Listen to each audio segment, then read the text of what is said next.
This storyline on The Young and the Restless is building toward a moment where crime finally stops hiding behind power and money.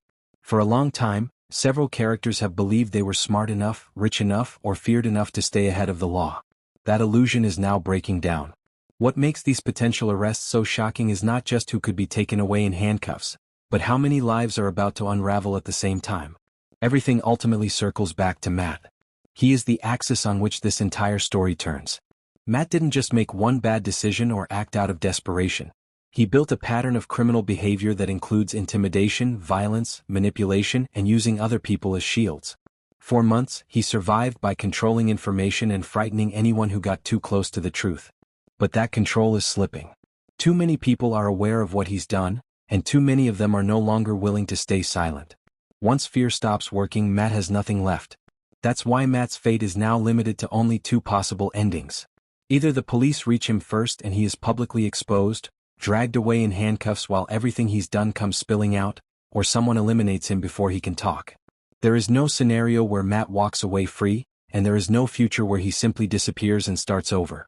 His story has reached the point of no return. The danger doesn't stop with him. People who once believed they were just background players are suddenly realizing they are legally vulnerable. Sienna, for example, has spent too long convincing herself that she was merely following orders. That illusion won't protect her when law enforcement starts connecting the dots. She wasn't just present, she acted. She threatened, enforced, and carried out dangerous tasks. The closer investigators get to Matt, the more obvious it becomes that Sienna is a direct extension of his crimes. That makes her a liability to him and a target for arrest herself. If she senses the walls closing in, panic could push her to flip, which would only accelerate everything. Holden is in an even more precarious position because he was never built for this world. Unlike the others, he still feels guilt. He knows too much and has never fully committed to the criminal mindset. That makes him unstable in the eyes of the people above him and valuable in the eyes of the police. Holden is the kind of person who could crumble under pressure, confess, or strike a deal to save himself. That puts him in immediate danger from both sides. If he talks, arrests cascade. If he doesn't, he risks being silenced. Either way, his life as he knows it is already over. Audra's situation is especially dangerous because she doesn't view herself as a criminal at all. She sees her actions as strategic, necessary, even justified. But self-justification doesn't matter once investigators start labeling behavior for what it actually is. Cover-ups, intimidation, manipulation, and obstruction are still crimes no matter how polished the person committing them appears. Audra's biggest mistake is believing her intelligence and image will protect her. In reality, those things only make her fall more dramatic when it comes. There is also the looming threat of at least one arrest that no one expects.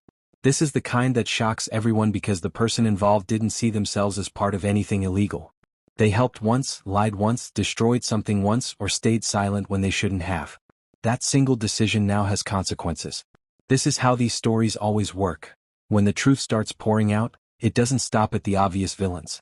It spreads outward and takes down people who thought they were safe on the sidelines. What makes this moment different is timing. Everything is converging at once. Fear is failing, loyalty is cracking, evidence is resurfacing, and people are starting to protect themselves instead of each other. Once the first arrest happens, the rest will follow quickly.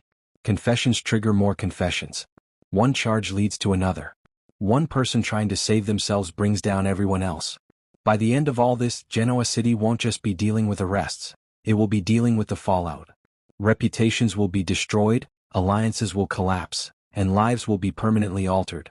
And at the center of that storm is Matt, whose story is no longer about whether he gets caught, but about how it ends.